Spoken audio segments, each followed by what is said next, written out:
Hello class 10th students, चलिए देखते हैं अब हम liberalisation of foreign trade and foreign investment policy, इसमें क्या क्या बातें आपको बताई गई हैं। Let us return to the example of imports of Chinese toys in India. अभी हमने जो चाइनीज़ टॉयज़ के इंपोर्ट के बारे में पढ़ा था, उसका क्या असर हुआ है हमारे ऊपर। Suppose the Indian government puts a tax on import of toys. अगर भारत सरकार इम्पोर्ट अगर कोई देश में टॉयज़ का होता है, उसके ऊपर टैक्स लगा दे तो क्या होगा, what would happen.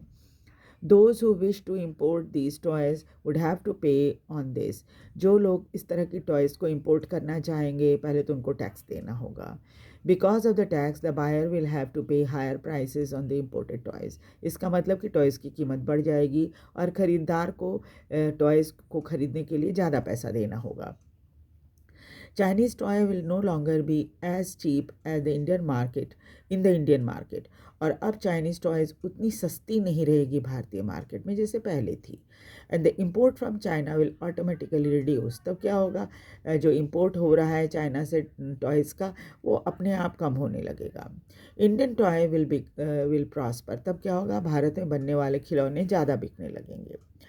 Tax on import is an example of trade barrier. जो टैक्स लगाया जाता है इम्पोर्ट के सामान के इम्पोर्ट पर, उसको ट्रेड बैरियर कहा जाता है। एक उदाहरण है ट्रेड बैरियर का।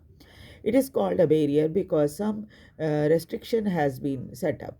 इसे बैरियर इसलिए कहा जाता है कि सरकार ने उसके ऊपर कुछ रेस्ट्रिक्शन लगा दिए।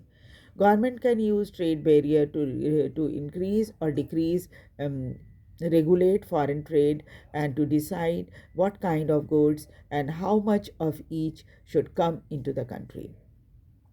सरकार जो है ये ट्रेड बैरियर का इस्तेमाल किसी भी सामान के खरीदने और बेचने पर उसको बढ़ाने या घटाने में इस्तेमाल करती है। व्यापार को कितना बढ़ाना है कितना घटाना है ये तय करती है। उसके ऊपर टैक्स लगा के सरकार वो अपनी पॉलिसी बताती है। To decide which kind of good and how much of each should come into the country. Trade barrier से क्या होता है, सरकार ये देखती है कि कौन सी चीज़ ऐसी है जो भारत में लाना सही होगा, हमारे लिए काम का होगा, और कौन कौन सी चीज़ें जो है देश के अंदर आनी चाहिए और कौन नहीं आनी चाहिए। जो नहीं आनी चाहिए उस पर टैक्स लगा देते हैं ताकि वो महंगा हो जाए और फिर उसे लाना जो है इंपोर्ट करना थोड़ा मुश्किल हो जाए, महंगा पड़े।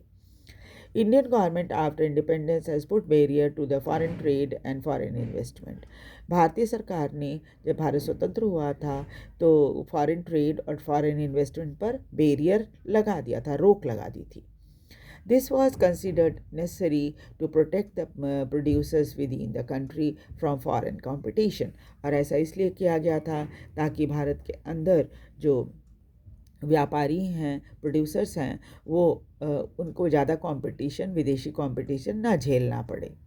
Industries were just coming up in 1915 and 1960s। Bharat 1947 में स्वतंत्र हुआ था और 1950 और 60 के दशक में बस इंडस्ट्री लगनी शुरू हुई थी भारत में।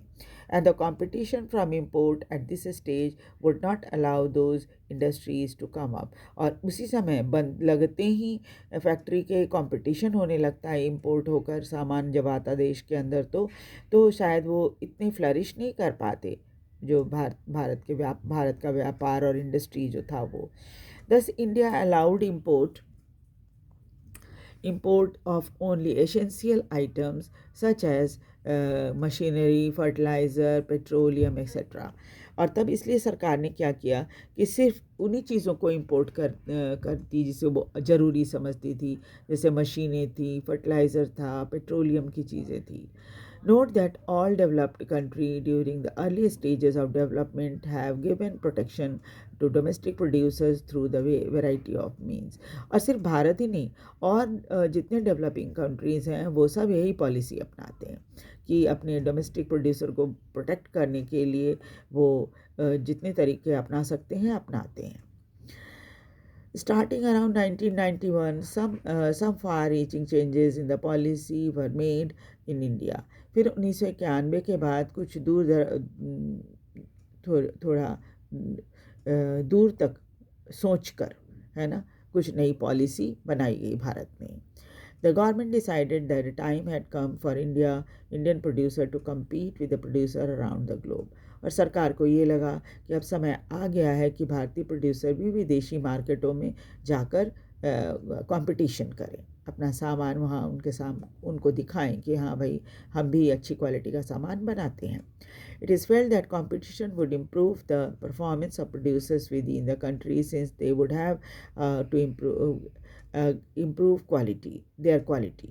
और ये महसूस किया गया कि कंपटीशन से क्या होगा कि उनकी परफॉर्मेंस और इम्प्रूव हो जाएगी प्रोड्यूसर्स की, और तब क्या होगा कि वो ज़्यादा इम्प्रूव क्वालिटी का सामान बनाएंगे. This decision was supported by powerful international organization. इस तरह का फ़ैसला जो है बहुत बड़े बड़े पावरफुल इंटरनेशनल ऑर्गेनाइजेशन हैं उन लोगों ने लिया था. ये सपोर्ट करता है उस तरह की पॉलिसी को जो बड़ा इंटरनेशनल ऑर्गेनाइजेशन बना रही है.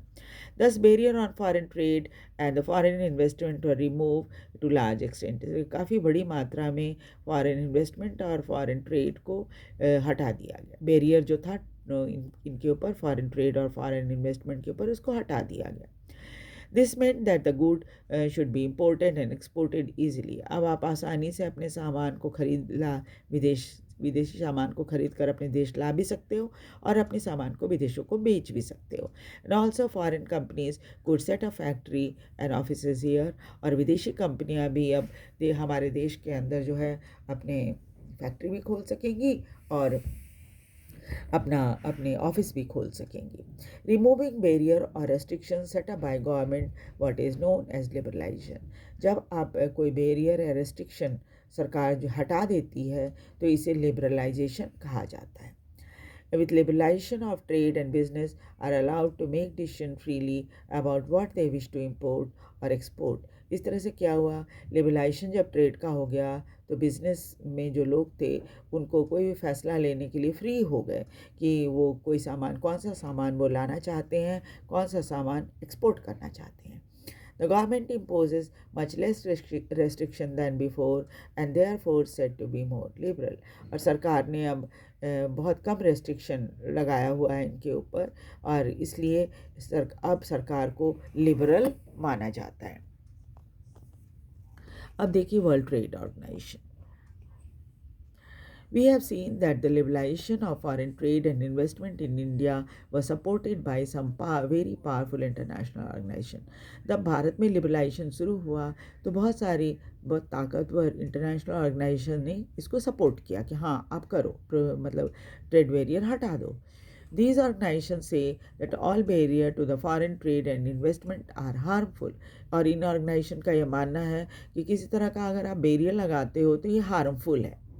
There should be no barrier, कोई बैरियर नहीं होना चाहिए. Trade between country should be free, व्यापार बिल्कुल फ्री होना चाहिए. All country in the world should liberalize their policy, और दुनिया के सभी देशों को ये पॉलिसी लिबरलाइज करना चाहिए. जो है लिबरलाइजेशन का जो पॉलिसी है उसको फॉलो करना चाहिए. World trade organization WTO is one such organization which whose aim is to liberalize international trade. और वर्ल्ड ट्रेड ऑर्गेनाइजेशन या WTO एक ऐसा ही ऑर्गेनाइजेशन है जो दुनिया के सभी देशों को ये कहता है कि इंटरनेशनल ट्रेड को लिबरलाइज कर दो. Started at the initiative of the developing country, कुछ डेवलप्ड देशों ने इसको शुरू किया था. WTO establishes rules regarding international trade, और WTO का काम है इंटरनेशनल ट्रेड के रिगार्डिंग जो रूल होता है उसको बनाना. And see that these rules are obeyed, साथ साथ उसका ये भी देखना कि वो रूल फॉलो कर रहे हैं ना देश या नहीं. Nearly 150 country of the world are currently member of WTO. और ये 2006 का रिकॉर्ड है, अब तो और बढ़ गया होगा. 2006 का ये रिकॉर्ड है जिसमें करीब 150 देश ऐसे हैं, 150 कंट्री ऐसे हैं जो WTO के मेंबर हैं. Though WTO is supposed to allow free trade for all, in practice it is seen that developed countries have unfairly retained the trade barrier. वैसे तो WTO सबको कहती है कि भाई फ्री ट्रेड करो, लेकिन ये देखा गया है कि कुछ डेवलप्ड कंट्री हैं जो अमीर देश हैं उन्होंने अपने यहाँ बड़े अनफेयर तरीके से ट्रेड बैरियर लगा रखा है. On the other hand, WTO rules have forced the developing country to remove trade barrier. जबकि WTO में के जितने मेंबर देश हैं उसमें ख़ास तौर पे जो डेवलपिंग कंट्री है उन पर सरकार WTO तो ये कहती है कि भाई अब मेरे रूल के हिसाब से आप ट्रेड बैरियर हटा दो. An example of this is the current debate on trade in agricultural product. और अभी एक उदाहरण है वो है कि अभी जो बहस चल रही है इस बात पे कि एग्रीकल्चर प्रोडक्ट का कितना व्यापार होना चाहिए, देन लेन होना चाहिए एक देश से दूसरे देश. ठीक है, तो नेक्स्ट क्लास में हम आगे का चैप्टर पढ़ेंगे. इसे वीडियो को लाइक और सब्सक्राइब कर दीजिए. Thank you very much.